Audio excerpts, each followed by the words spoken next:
Het is ook een klein stukje oase van rust als je binnenstapt in de theetuin. Dus genieten voor iedereen.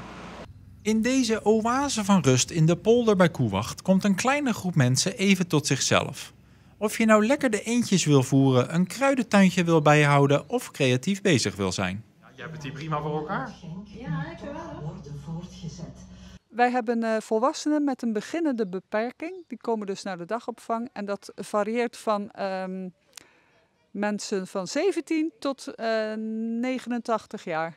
Dus dat is een behoorlijke diverse club. Ja.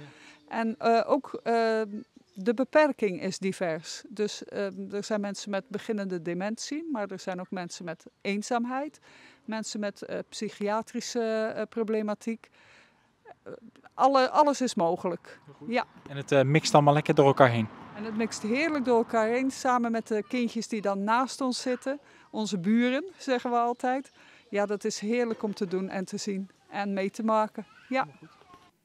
Deze combinatie van een dagbesteding en een kinderopvang is het resultaat van een bijzondere samenloop van omstandigheden. Mijn vader is dit 11 jaar geleden begonnen. Ik woonde toentertijd nog in Tanzania. Ik ben 5 jaar geleden teruggekomen. Ik zei, ik kom wel terug om het over te nemen, maar ik begin er wel een kinderopvang bij, want daar ligt gewoon mijn passie. Deze stap bevalt uitstekend. Dat is echt een geweldige combinatie. Jong loopt door oud en oud komt bij jong binnen en die kijken even naar een puzzel die gemaakt is. Als er speelgoed kapot is, die repareren de ouderen weer. Er wordt soep gemaakt voor de kindjes elke dag. Er wordt heerlijk samen gelezen en gespeeld. Ja, dat is een super combinatie. De 33-jarige Rebecca is al vanaf de beginjaren erg tevreden over wat de theetuin haar kan bieden. Ja, dat doe ik nu een tijdje. Omdat het ook voor mij ontspannend is. Het is ook gezellig hier, maar het is soms wel eens prikkend of ik heb een beetje een moeilijke dag. Ja. Dan vraag ik wel eens naar Chantal van mag ik even naar de rustmoment. Neem ik een poesje mee, dan heb ik een beetje gezelligheid rond mij heen.